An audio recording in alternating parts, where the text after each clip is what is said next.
Ay, magandang gabi mga bossing. O, bukas na. Double program. Ha? Alas 10 sa simula nung pelikula ni Sarah at alas 5 ng hapon naman dito sa atin ang simula yung kadouble yung tungkol naman kay Digong, no? Kung patutuloy na nga yung hearing ni Digong, alam niyo mga friend, nakakatakot to itong to kay Digong, no? Pakinggan natin si Atty. Conti, ha? Nakakatakot to na may posibilidad pa pala itong mabaliktad yung yung jurisdiction ng ICC dahil magulo to mga friend, kalokohan to. Pero si Atty. Conti nagsasalita ha. Pakinggan natin ha. Joining us this afternoon is ICC accredited lawyer Attorney Cristina Conti. Attorney Conti, welcome back to Storycon. Ma'am, baka nakamit kayo. Yes, good afternoon. Hi ma'am, Okay na. magandang hapon po. Nakakatakot to yung sinasabi ni Atty. Conti, no? Kaya pwede siguro samahan ng dasal, no? Attorney. Ma'am, bukas ata, di ba, ang promulgation ng desisyon ng ICC Appeals Court or Appeals Chamber dun sa jurisdiction issue. Can you give us a briefer what we can expect, and is this going to be the final decision on the jurisdiction issue o meron pang may iba pang appeals process? Well, I would say it's according to the rules. This is the final final decision on jurisdiction. Meaning, nauna na pong nagpasya yung pre-trial chamber. Yes, na may jurisdiction yung ICC. Umapila yung Duterte. Ito yung last option nila. Na may jurisdiction ng ICC, umapila, inapila na naman ulit. Jurisdiction na naman ang pag-uusapan. Ha? Pero nakakatakot yung sinasabi niya Atty. Conti rito. Pero malabo siguro. Pag nangyari ho ito, baka nagkabayaran. Of course, sabi nga, parang never say never, may makakaisip dyan ng paraan, katulad ng MR, pero hindi uso sa ICC yung MR. Kaya, baga for all intents and purposes, last decision na ito, final decision na.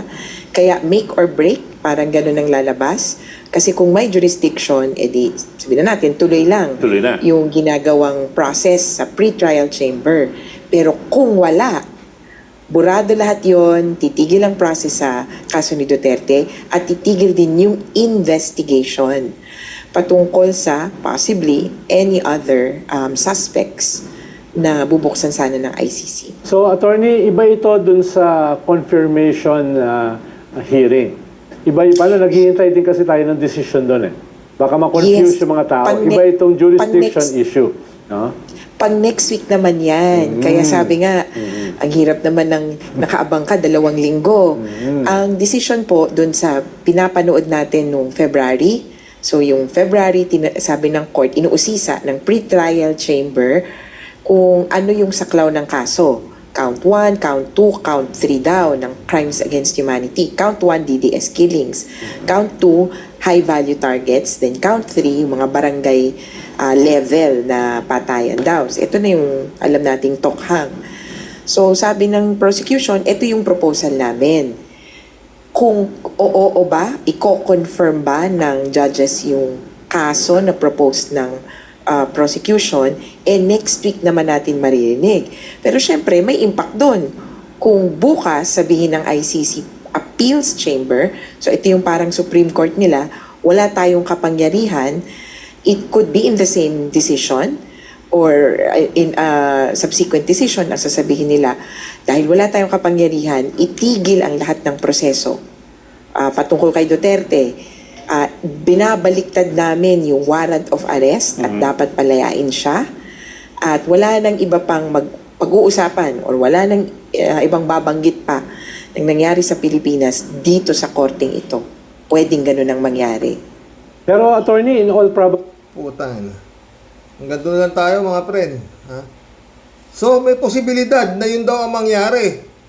Ayon kay Atty. Conti na mabaliktad lahat. Anak ng putang araw-araw, gabi-gabi. Kung yan ang mangyayari,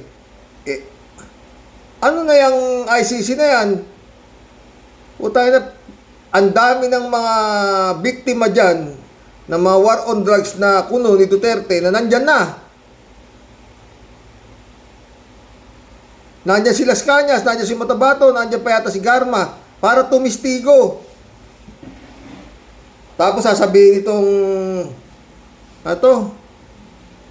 na ICC na naman na wala naman pala tayong jurisdiction.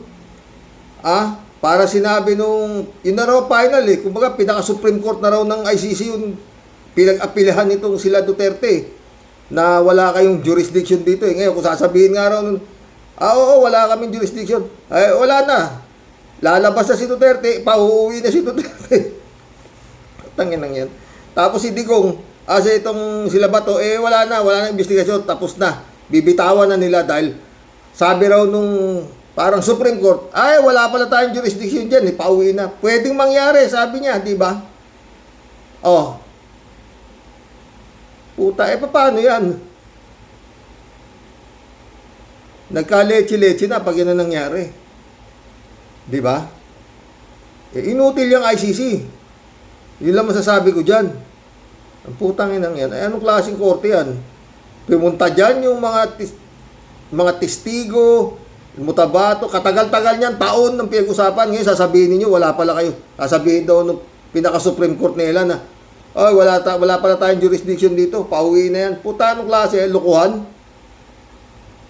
Niniwala ba kayo doon mga kawaryo? Sabi ni Atty. Conti yun, di ba?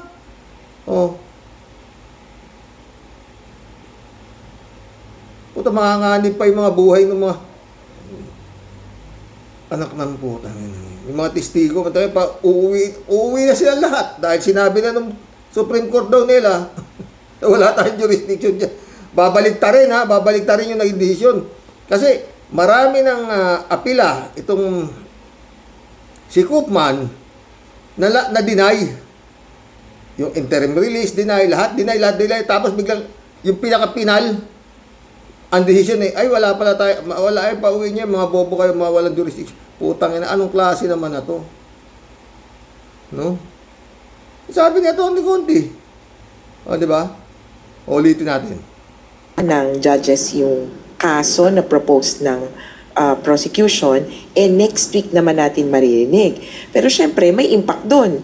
Kung bukas sabihin ng ICC Appeals Chamber, so ito yung parang Supreme Court nila, wala tayong Appeals Chamber, yun ang pinakahuli, parang Supreme Court nila. Sabi niya, na wala tayong jurisdiction, babalik ta rin. Puta, anak ang puta. kapangyarihan, it could be in the same decision or in a subsequent decision ang sasabihin nila, dahil wala tayong kapangyarihan, itigil ang lahat ng proseso. Patungkol kay Duterte, binabaliktad namin yung warrant of arrest at dapat palayain siya. At wala nang iba pang pag-uusapan or wala nang... Putang inang yan. Mantakin mo, nag-issue ng warrant of arrest, bigla sasabihin, anak ng putang ina, anong klase yan? Inaresto ng mga kapulisan dito dahil doon sa tinatawag na Interpol. Dinala doon, private plane pa nagdala. Pagkatapos, eto yung appeal chamber, sasabihin, wala pala tayong jurisdiction dyan. Palayaan niya, binabaliktad pati yung... putang inang, mapapamura ka. Pati warrant of arrest, babalikta rin, wala saysay. Malaki-laking, malamang yan, malaki-laking, yan, putang inang, appeal chamber yan, pag ginawa nila yan. Di ba? Nak ng putang inang yan. Ano na yan?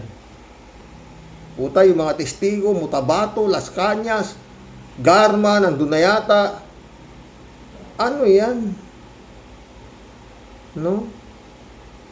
Para ano pa yung mga nilabas nila na parang mga kasabwat ni Duterte sa pagpapatupad itong war on drugs niya, sila Bato, lahat po yan. Wala na. Laya, libre. Paano klaseng putang ng ICC yan? Mapapamura ka talaga. Pag nangyari yun, pag nangyari, pero ako mga friend, hindi ho ako maasang mangyayari yan. Malabo ho yan. Malabo pa sa tinta ng pusit. Pero ayon kay Atty. Conti, pwedeng mangyari. No? Kaya yun, dasal tayo na sana hindi mangyari. Di ba?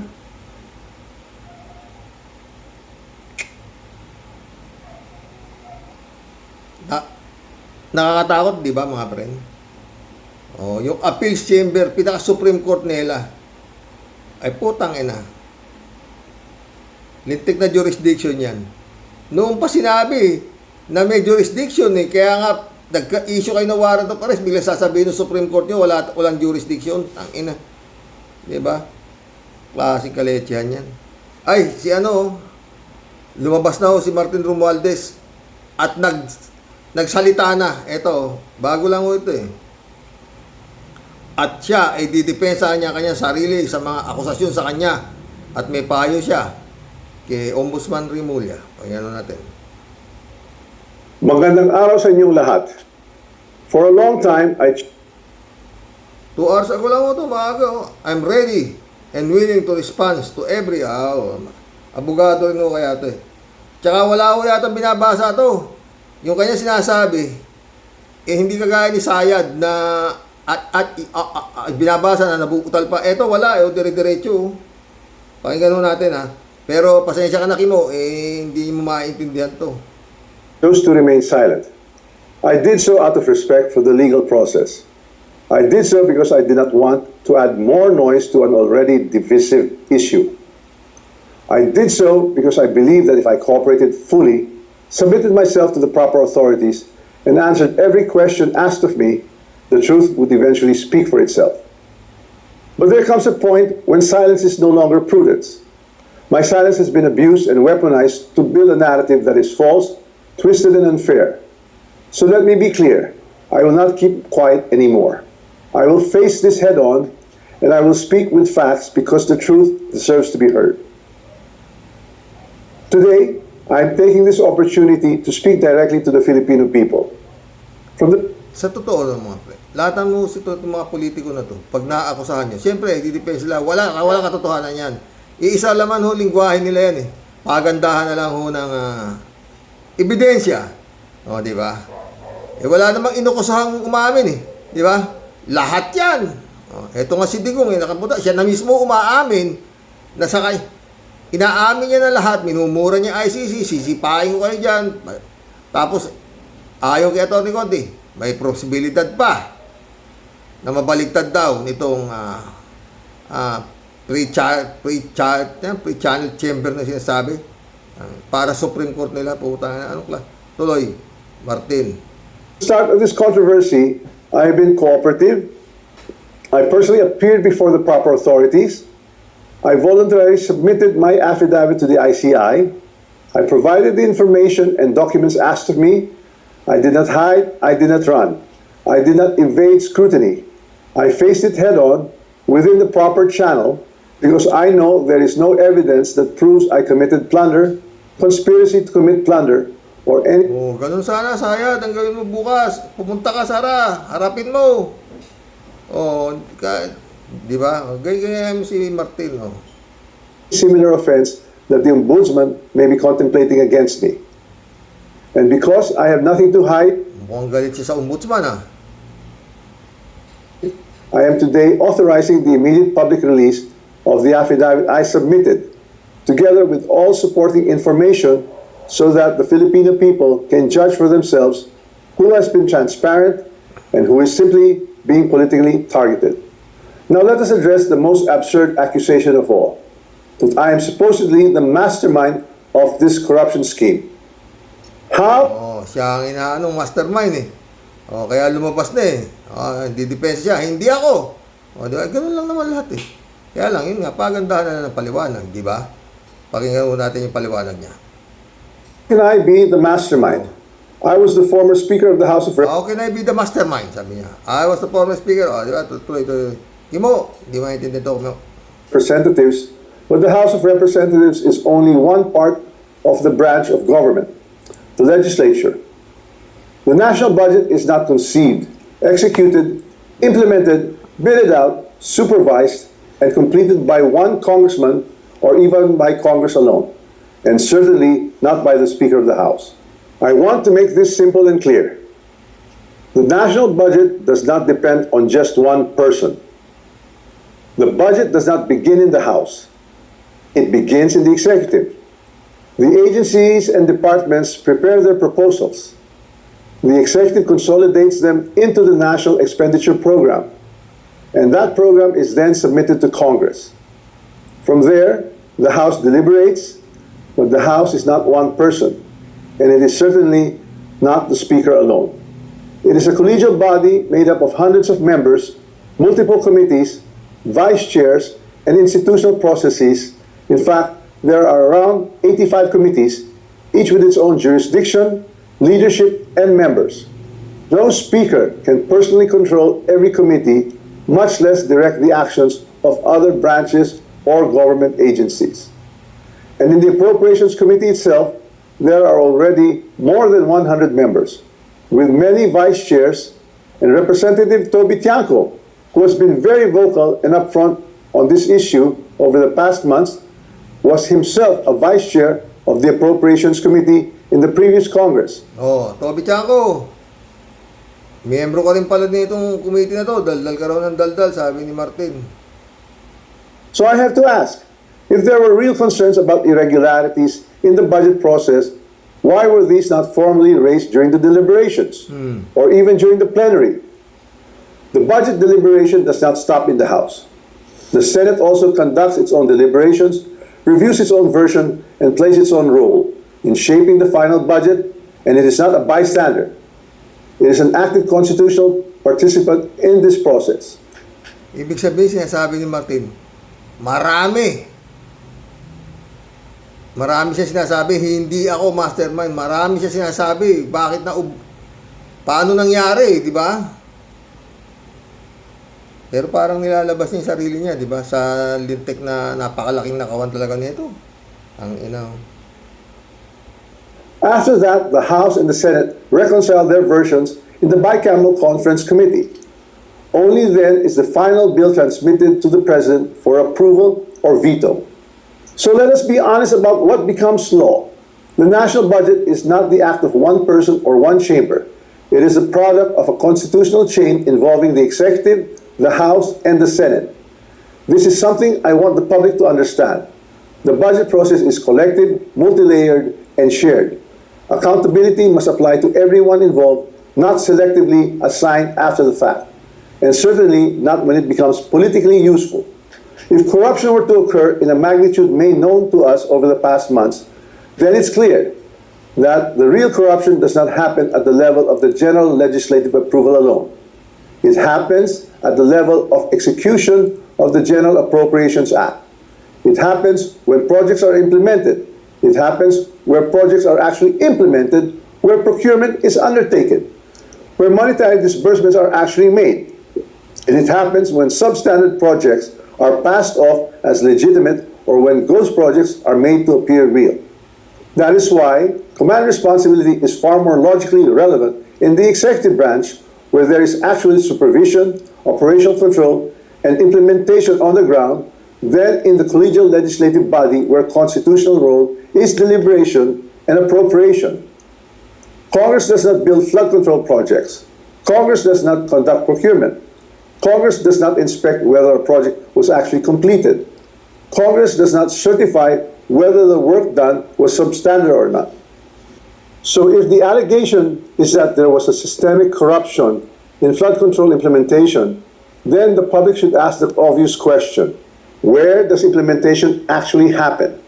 Definitely not in the session hall of the House of Representatives. Here's the simplest way to test that theory that I am the mastermind of this scheme. If I were truly involved in a fraudulent scheme of this nature, then the first place one would expect to see that pattern would be in my own district, in the projects most easily associated with me.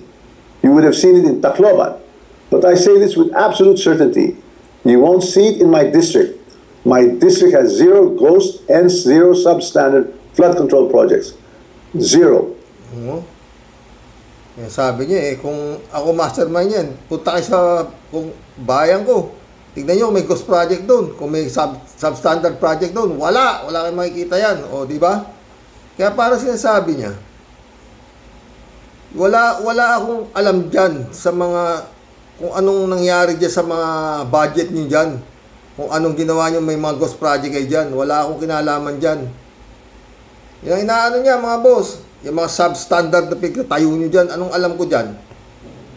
Kasalanan nung nung nakakasakop doon sa mga lugar na yun, di ba? sa lugar niya, wala. Sabi niya, zero. Wala ring substandard doon. Walang ghost project doon. Sa lugar ko. Sabi niya, anong alam ko sa lugar niyo?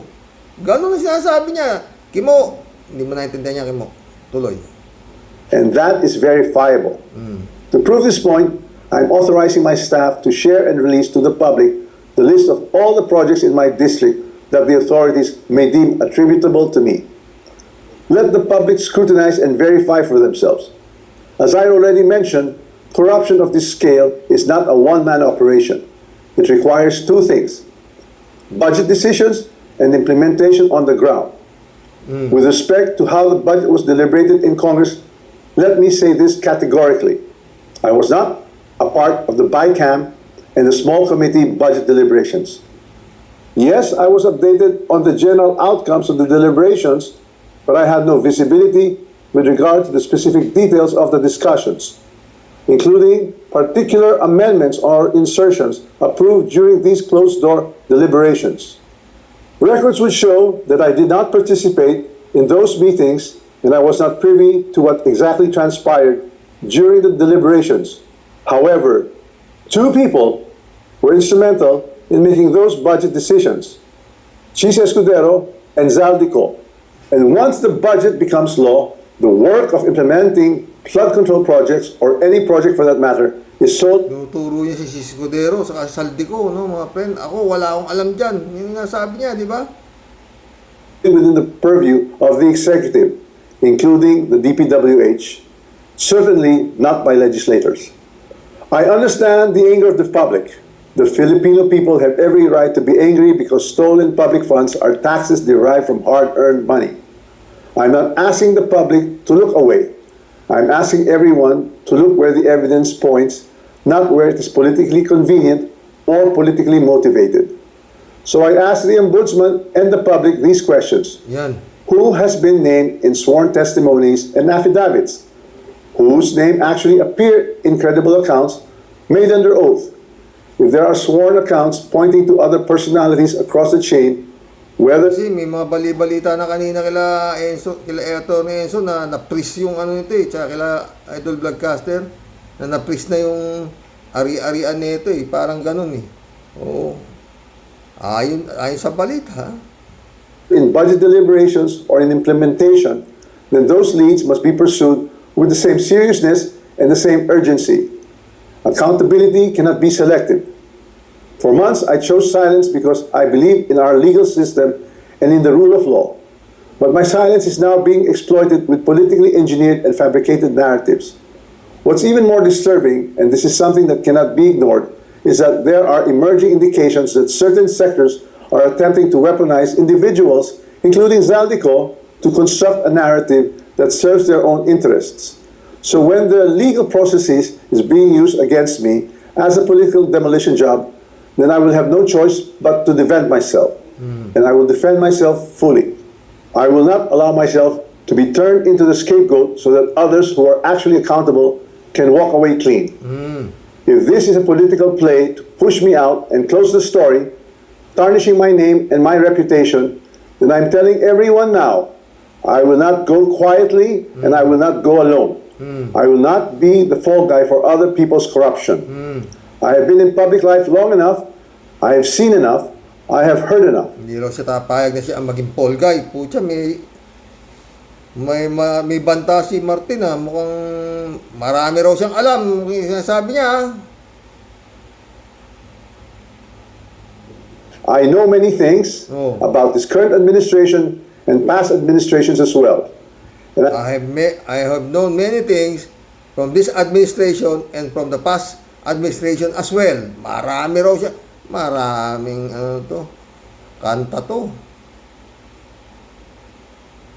I say this carefully. If this matter is to be handled as a legal issue, then let it be handled legally, soberly, and according to evidence. But if certain people insist on waging this in the court of public opinion, then I will have no choice but to defend myself publicly as well. To the Ombudsman, I say this with full respect. Yan. If your office truly believes in justice, then follow the sworn statements, follow the records, and follow the evidence all the way. Do not May payo siya kay Ombudsman. Stop where it is politically convenient. Do not settle for the easiest headline. Do not confuse public pressure with prosecutorial duty.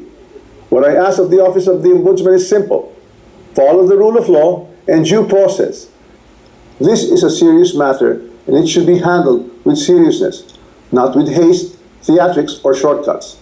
I'm ready and willing to respond to every allegation in the proper forum, through the proper pleadings, motions, and submissions that the law allows. And to those who think they can throw me under the bus to save themselves, this is what I have to say to you. I am ready to defend my name. My silence should not be mistaken for weakness, ignorance, or fear. I know enough to defend myself, and if I am forced to do so in public, I will. Maraming salamat po. Naman, bigat yung binitawan ni Martin. Ha? Pag ako, yun nyo, didepensa ko sarili ko, di ba, sabi niya, marami kong alam sa administrasyon na to at doon sa nakaraang administrasyon. Kaletsehan bigla. Lumayo na ng lumayo. Nagkagulo na nagkagulo. Palala ng palala na ho. Itong teleserye na to. No? Pero teka. Bakit ba napunta na tayo? Malayo na tayo eh. Napunta na tayo kay Saldico, Martin Romualdez na, ganito. Korupsyon. Baka pwede naman yung kalampagin kung saan napunta yung 51 billion ni Pulong Duterte. Tsaka yun nga, itong mga nagbabanta na ito sila Duterte na papatayin, pupugutan ng ulo yung si PBBM, baka pwede nyo na aksyonan, no? Ito si Baste, tumira na naman.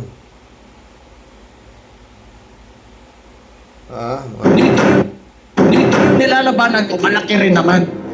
Para kung kulungan ako, matatanggal ako sa pagka-mayor ngayon, mamamatay man ako, at least worthwhile yung ginawa ko at para sa sambayan ng Pilipino.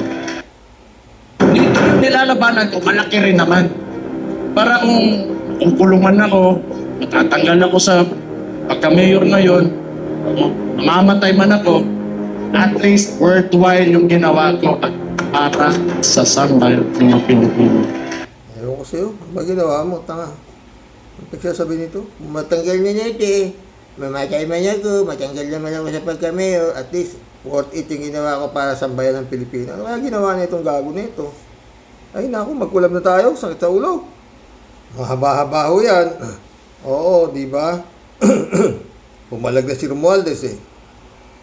At bukas nga, magkakaalaman na yung mga unexplained wealth ni Sayad, ganun ganito. Kaya alam, dito ako na nga yung kay Pulong, oo. Tsaka dito sa kapatid niya, si Barbie, oo. Masyadong mga matatapang. Oo. Parang may alas na hawak eh, di ba? Kulab na tayo mga friend.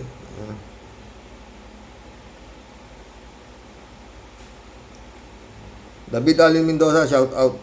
Dinin po Karox, hindi ibabalik ni Sayad yung 375 million sa DBM. Sabi po ni Sayad, siguro, nek-nek nyo. Kung si Erap nga at si Bong Revilla di nagbalik na mga ninakaw nila. Ako pa, sobra kapal na mukha. Diba? Marami tayong dyan kung ano mangyayari dyan. Quisop, shout out. Binayad kay Koopman, sabi niya. 3JCO po. Tawa-tawa. Ni sa pangarap hindi po ibabalik ni Shiminit ang datong ano siya, hilo. Diba? Elizabeth Scario, good evening po, Sir Rox. Kailangan talagang ma-impeach ito si Sara. Sobra na talaga pinagagawa nito at kawawa ang ating bayan kung sakali mang itong si Sara na ito masipa bilang isang VP Presidente at tuluyan ng ma-impeach, di ba, Sir Rox? Oo naman. Arnold Libusada, shout out. Sara Ulo Lustay, tumakbo. Tumalong ka na lang sa bangin. Wala, kapal na mukha. Arnold Dolito, good evening po. Ang batas natin ay butas-butas, pera-pera lang. Ito, mukhang pati yata ICC kasama. Sana mali Arnold Dolito, Pagpalit ng presidente, absuelto na. O, di ba? Check yun. 3J Shop sumagot, depende kung another inutil. Di naman masama ang words na ito. Inutil means walang silbi. Na naman ang iboboto ng sambayan ng Pinoy, lalo ng INC. Kung iboboto na naman nila ang mga walang ya dahil sila ay nabibigyan, kaya si Hodang ang taong bayan ay magsaper. Malamang, alam niya yung mga ganyang klaseng kulto lintik yan Pera-pera talaga yan. Good evening, Sir Rox. Noise Keeping Ads. Shout out, Mary Lebron. Kalat ni Baya, shout out Michelle Edwin Mike, shout out. Good evening, Kasani. God bless your family. God bless, Kalat ni. Ramiro Del Rosario, shout out.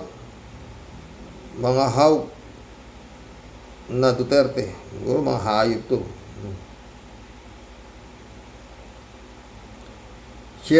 Shirley Esteras, shout out. Hello po, Sir Rox. Question lang po. Do you remember Sandra Cam? Yung sumundo sa anak ni Espinosa sa Dubai. Time ni Penta. Siya ba talaga ay namatay sa sakit? Kasi bigla na lang naglaho ng mawala si Penta sa pesto. O maraming lang alam. Diyos ko po, sayang ang mga buhay ng mga kapwa natin basta nakonek sa mga dutae. Sorry po, Sir Rox. Wala sa topic yung kinoment ko po. Kasi po, kawawa ang mga soul ng mga taong nawalan ng halaga po dahil sa halimaw na sakim. Ingat po always. Ingat, Shirley. Librado Ludovico. Blessed Monday morning, Karox and all warriors, sabi niya.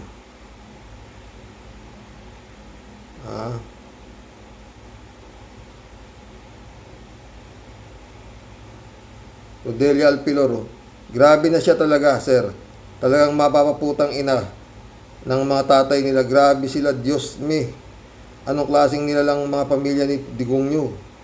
Kaya dapat magkaisa na tayong bayan alang-alang sa mga darating na panahon. Kawawa, mga kabataan. Lahat po sila rebelde na mga kabataan. Lord, please. Rudy and Jen Mirana, shout out. Franz Castro po yun, sir. Si Franz Castro. D-Said, shout out. Good morning, Sir Rox, at sa lahat ng mga warriors. Yan. Shirley J, sir, shout out, Mga baliw. Mga baliw nga yung mga DDS na yan, Karox. Masamang tao, pilit nilang pinababango. Kala nila, ang utak ng mga tao, katulad nila, basta ako excited ako sa April 22. Bukas na, napanood mo po ba, Karox, yung interview ng mga badeteros kay Yorme sa SMI? Nabutata sila, asartado sila kay Yorme Isko. Oo, yun nga napanood ko, oo. Hindi na ulit yan iimbitahin si Isko. Hindi na iimbitahin ng mga gunggong. Pinagtawa na sila ni Isko Moreno, di ba? Bukas sasama natin yan. Sa vlog natin bukas. Tawa-tawa si 3J. I don't like Yorme, pero in this case, basta against sa mga Duterte, ox na rin sa akin. Ban na nga sa SMI si Yorme. So what? Bakit? Digit ba ang SMI? Nuknukan sila ng mga fake news. Akala ko ba pinasara na yan? Tangin ng sa mamayan. Truth doesn't matter yan Ay nako. David Ali Mendoza. Malambot talaga tong to. Dapat yan wala na Tumpak ka, Warriors. Akala ng SMI, truth doesn't matter, ay magsasalita si Yorme ng laban kay Bonget. At pabor naman kay Sayad. Nag-backfire sa kanila. Meron pa nga ang tanong si Bayagbay kay Yorme na gusto mo ba maging presidente si Inday Sayad? Dead ma lang si Yorme. At di sinagot ang tanong ni Bayagbay. Kaya pahiya siya. Totoo nga, di ba? Napanood nyo rin pala, Oo. Tawa nga akong tawa Mga inutil no? Kala nila, kayari sila kay Yorme. Sila niyari. Chipista Bunao, shout out. Good morning po kuya at sa mga kawaros. Wala po talagang masasabi kung di God save the Philippines. Totoo yan, Chipista. Susan De La Cruz, shout out. Gandang umaga sa Rox at sa mga kawaros. Team replay po ngayon. Ingat lagi. Ingat ka rin, Susan. Chipista Bunao ulit Kuya, napanood mo ba yung vlog ni Ken Garcia na ipinakita ni Ken ang vlog naman Cara David kung project ni F.L. Lisa Marcos na may pinakakain na mga homeless sa breakfast 250 katao, sa pag lunch time naman 300 katao. Everyday po sila yon. At para naman po sa mga student ni F.L. Lisa sa pag-aabogado na wala talagang kakayahan magbayad ng ini-scholar niya, kaya daw po napahanga si Cara David. Medyo masaya na rin po ako ngayon. Nung 2022, sobra po kasi akong nalungkot nang sila ay nanalo. Kalahati pa lang po ang saya ko, and half po ng malungkot pa rin. Nawa po dumating ang panahon na buo na ang saya ko. Di ba?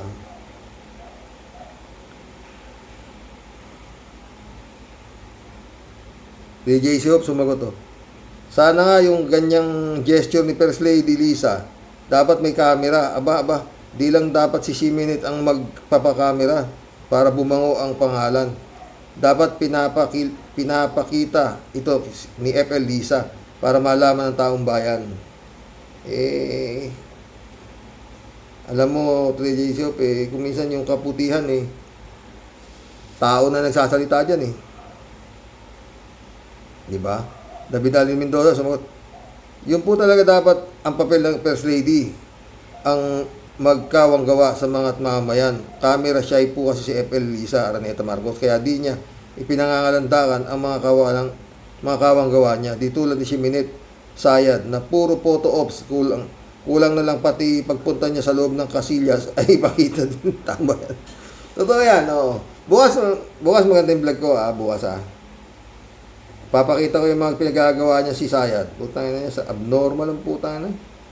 Akap-akap sa bata, bigay-bigay chocolate, putang babaliw. Friend Shelby sa Peda, shout out. Annalisa Apolinar, Christian Sen, July 7 Alcantara, shout out sa inyo mga friend, Katipunera po ng Cavite, Sir Rox, bumabati po ng mapagpalang buhay sa iyo, Sir Rox, at sa buong Team Rocky Warriors the Great. Alam mo po, Sir Rox, sa topic po today, garapalan at pakapalan po ng pagmumuka ang labanan.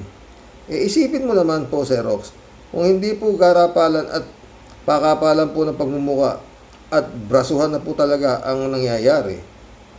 Sa palagay mo po, Sir Rox, yung sandamukan na kaso ni Topak Sayad, aabutin po ng ganito kahabang posisyon at nagpaikot-ikot pong parang tsubibo, di po malaman kung saan po papaling ang batas. Dahil po big time ang nakasakdal. Nagtutulog-tulugan po silang lahat sa pansitan. Kahit paano po, anong pagsusumikap ng Kongreso na mapakulong at mapanagot si Topak Sayad, pero yung mga ulupong ng mga buhayang hagum, talagang nakapanig po sila sa satanas na Panginoon. Ano pong hustisya, Sir Rox, sa palagay mo dapat po nating asahan? Wala. Hustisya po ang sigaw ng gusto ng nakararami sa Kongreso. Pero alam po ni Topak Sayad, pagdating po sa Senado, meron po siyang butas na lulusutan na wala po siyang magiging kahirap-hirap. Totoo yan.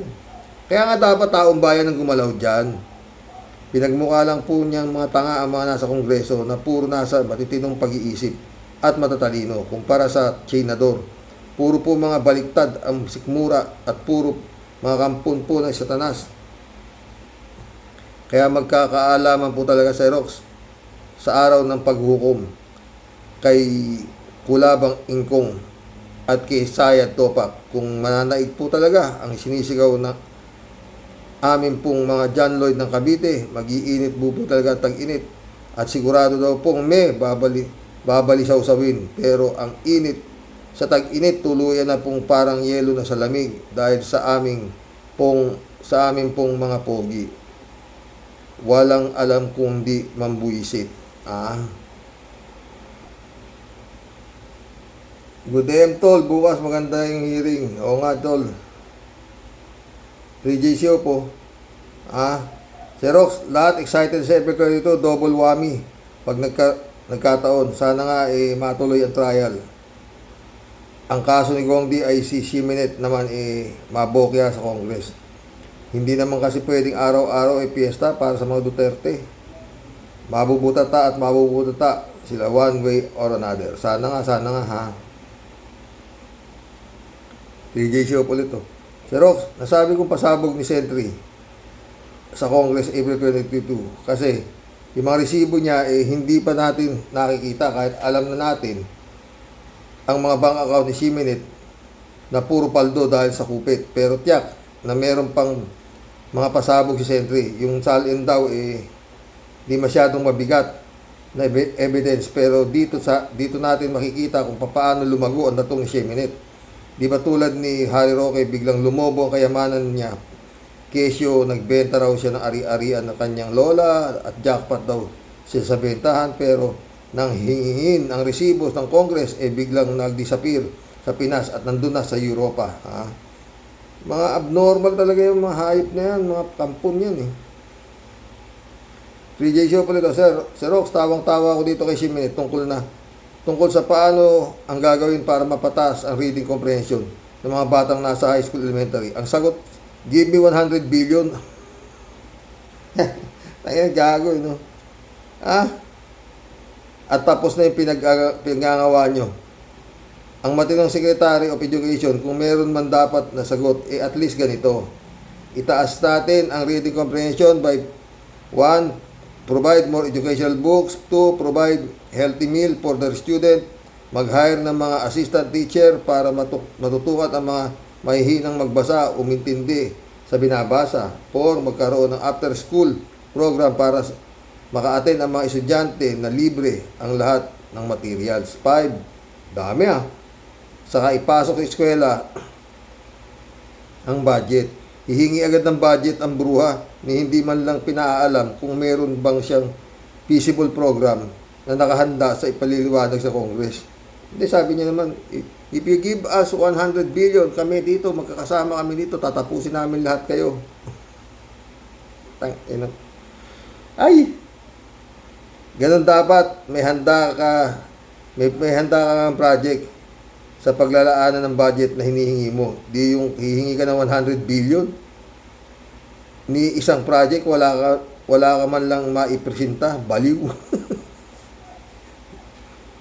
Sira nga ulot. Mga ulol 3J Show po nito. O paano yan, Sir Rox? Pahiya naman si Harry Roque. Sigurado 100% arisado saldi ko at mapapawi sa Pinas. Paano yan? Malamang na siya ang susunod na mahuhuli.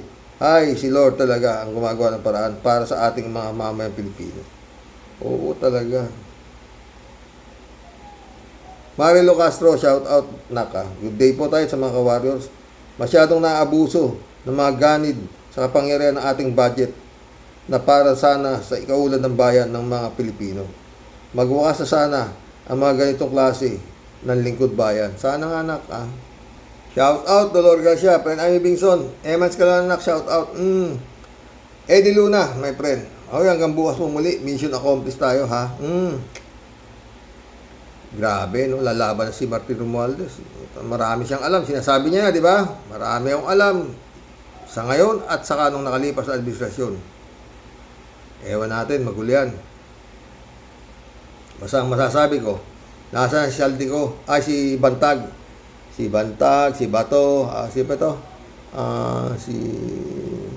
yung sa Sabong, si Atong Ang, nasa na yung mga yan, wala, klase. God bless mga friend. Good night.